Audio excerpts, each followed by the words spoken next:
Seperti sorakan tak pernah padam dari panggung politik, para pemimpin Iran berkali-kali menegaskan satu hal.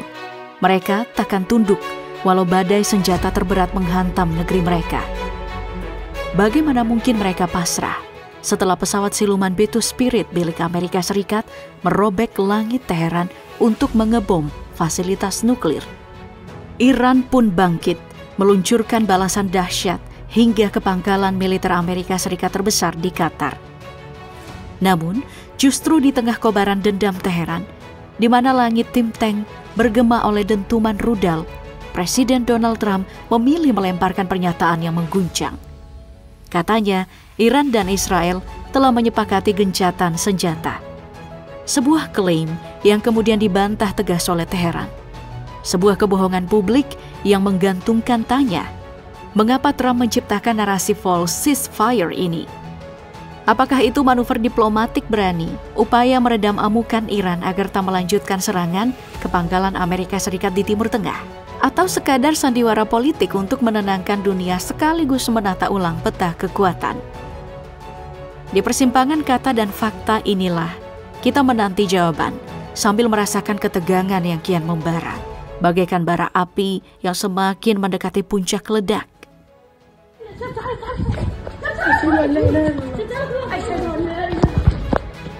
Semua bermula ketika Garda Revolusi Islam Iran atau IRGC mengumumkan pada hari Senin yang bergemuruh itu peluncuran deretan rudal dahsyat ke jantung pangkalan udara Al-Udeid di Qatar, basis terkuat Amerika Serikat di Asia Barat yang menampung lebih dari 10.000 personil tempur. Dentuman rudal memecah keheningan malam gurun, menebar bisik-bisik ketakutan, sekaligus menegaskan satu hal. Teheran takkan tunduk. Bahkan saat langit mereka dibombardir oleh pesawat siluman Betu Spirit Amerika Serikat, kami balas setiap serangan dengan keberanian yang sama. Begitu gema klaim IRGC seakan menantang Presiden di Gedung Putih. Mereka yang ada di Menara Pertahanan Qatar menyaksikan aksinya dengan cepat menyalakan sirene perang. Sistem interceptor seperti payung baja, menciduk sebagian besar rudal sebelum sempat menyentuh pasir. Api ledakan terkontrol itu menggema. Namun, berkat kecermatan operator dan teknologi mutakhir, korban jiwa dan kerusakan besar berhasil diledakkan. Teheran pun bangga, mengklaim serangannya menyampaikan pesan tegas tanpa memicu tragedi kemanusiaan. Di balik dentuman senjata, Iran menunjukkan kecerdikan diplomatik. Rudal diarahkan jauh dari blok pemukiman dan kawasan sipil demi menjaga stabilitas hubungan persahabatan dengan Doha. Langit Qatar dibelah amukan militer, namun persahabatan kedua negara ini tak retak. Teheran menghitung resikonya dengan teliti, mengancam namun tidak meruntuhkan.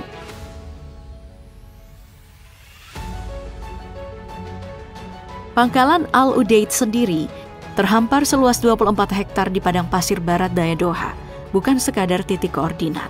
Ia adalah pusat komando Angkatan Udara Amerika Serikat di Timur Tengah, tengkorak operasi, logistik, dan intelijen yang menopang dominasi Amerika.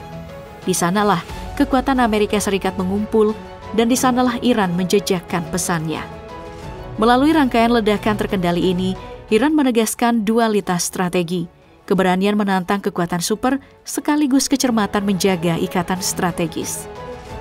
Di persimpangan perang dan diplomasi, Teheran menuntut dunia memahami satu kenyataan tak terelakkan. Kedaulatan nasional adalah garis merah yang meledak bila dilangkahi.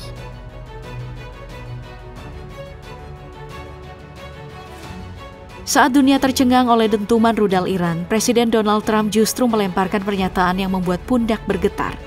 Melalui akun Truth miliknya, Trump menegaskan bahwa Iran dan Israel telah mencapai kesepakatan gencatan senjata, tanpa satupun rincian soal kapan atau di mana perundingan itu digelar. Ia berseloroh bahwa kedua pihak secara bersamaan mengontraknya untuk berdamai. Sebuah narasi yang terkesan tiba-tiba dan too good to be true. Lantas, benarkah klaim spektakuler ini sesuai realita di lapangan? Nyatanya fakta berkata lain. Israel bungkam 1000 bahasa. Tak ada satu tanggapan resmi pun dari Yerusalem. Sementara di Teheran, Menteri Luar Negeri Abbas Araghchi menepis keras pernyataan Trump, menegaskan bahwa tidak ada pembicaraan, apalagi kesepakatan gencatan senjata dengan Israel. Apakah ini bukti nyata bahwa sang presiden menipu publik demi melabeli kebijakan luar negerinya sebagai pahlawan perdamaian di Timur Tengah? Beberapa spekulasi menyebut Trump mungkin terperangah oleh keberanian Iran yang membalas serangannya ke fasilitas nuklir dengan serangan ke pangkalan Amerika Serikat di Qatar. Rupanya ia mengira bahwa serangkaian bom B2 Spirit akan memaksa Teheran merunduk, meminta maaf ke Gedung Putih. Padahal, Iran membalas dengan pesan lantang. Agresi teritorial tidak akan dibiarkan berlalu begitu saja.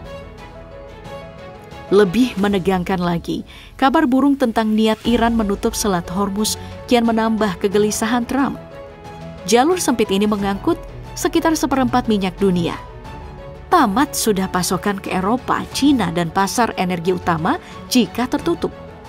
Kenaikan harga minyak yang melambung bisa jadi mimpi buruk bagi perekonomian global, bahkan menjadi kartu as lawan politiknya di Kongres. Di persimpangan kebohongan publik dan skenario geopolitik, pernyataan Trump ini meninggalkan satu pertanyaan membara. Apakah ini langkah diplomasi cerdas untuk meredam konflik, atau justru babak baru sandiwara politik yang mengaburkan fakta?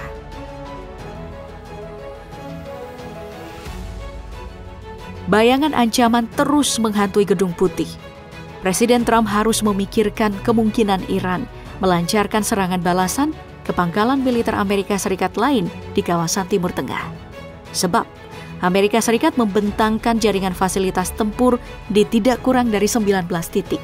8 diantaranya permanen oleh para analis, tersebar di Bahrain, Mesir, Irak, Israel, Yordania, Kuwait, Qatar, Arab Saudi, Suriah, dan Uni Emirat Arab. Tak hanya itu, Komando Regional Amerika Serikat juga mengandalkan pangkalan besar di Djibouti dan Turki, yang meski terpisah dalam struktur komando, kerap menjadi ujung tombak operasi di Timur Tengah. Setiap titik itu menjadi potensi sasaran, dan jarak yang cukup dekat dengan Iran membuat semuanya tampak bagai buah ranum yang siap dipetik oleh Teheran.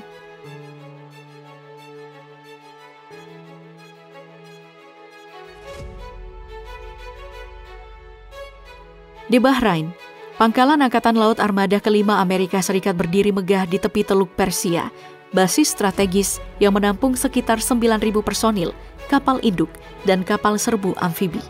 Dari sinilah mata-mata laut memantau gerak-gerik armada Iran, menegaskan dominasi Washington di perairan hangat penuh gejolak.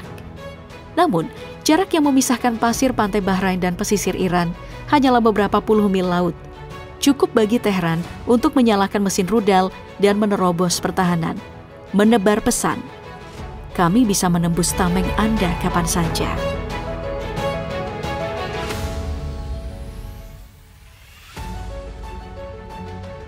Sementara itu di Kuwait, instalasi Camp Arif Jan, markas depan US Army Central di bawah CENTCOM, dan pangkalan udara Ali Al-Salem menandai peran vital Amerika Serikat sebagai penjaga stabilitas regional.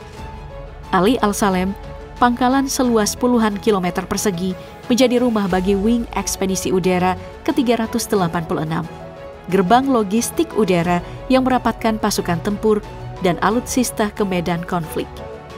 Dari pesawat-pesawat pengintai tanpa awak MQ-9 hingga armada angkut berat, Kuwait menjadi titik nadi suplai militer Amerika Serikat. Namun sekali lagi, kedekatan geografis membuatnya berada dalam rentetan target ideal bagi Iran. Sebuah tantangan berat yang terus membayang di horizon kebijakan luar negeri Amerika.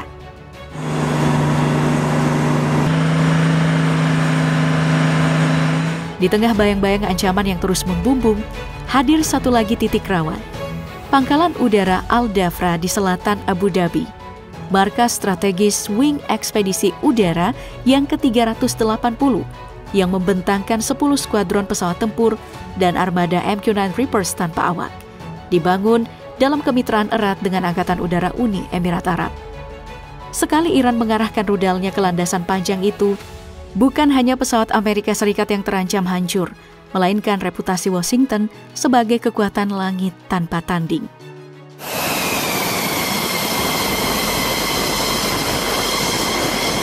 Lebih menggigit lagi, pangkalan Al-Assad dan poster depan Erbil di Irak menanti giliran. Kedekatan geografis membuat kedua basis itu menjadi sasaran empuk. Sebuah serangan dahsyat bakal memecah keheningan gurun dan Presiden Trump bakal dicerca sebagai dalang runtuhnya benteng udara di pinggiran Baghdad. Hilangnya 2.500 personil militer dan kontraktor Amerika Serikat di wilayah Kurdi Utara dan lanskap gurun barat akan menjadi noda kelam bagi supremasi Amerika. Tak kalah genting, Arab Saudi memikul resiko serangan balasan terhadap pangkalan udara Prince Sultan. Titik nadi wing ekspedisi udara ke-378 yang mendukung 2.200 penerbang dan personil darat, serta mengandalkan sistem rudal Patriot dan THAAD untuk pertahanan. Basis yang juga menjadi rumah bagi tanker pengisi bahan bakar dan rotasi pesawat tempur ini memiliki nilai strategis melampaui ukuran geografisnya. Bastion udara itu laksana penopang keseimbangan energi global. Dan satu tembakan presisi dari Iran saja bisa mengguncang tidak hanya beton landasan, tetapi juga kestabilan perekonomian dunia.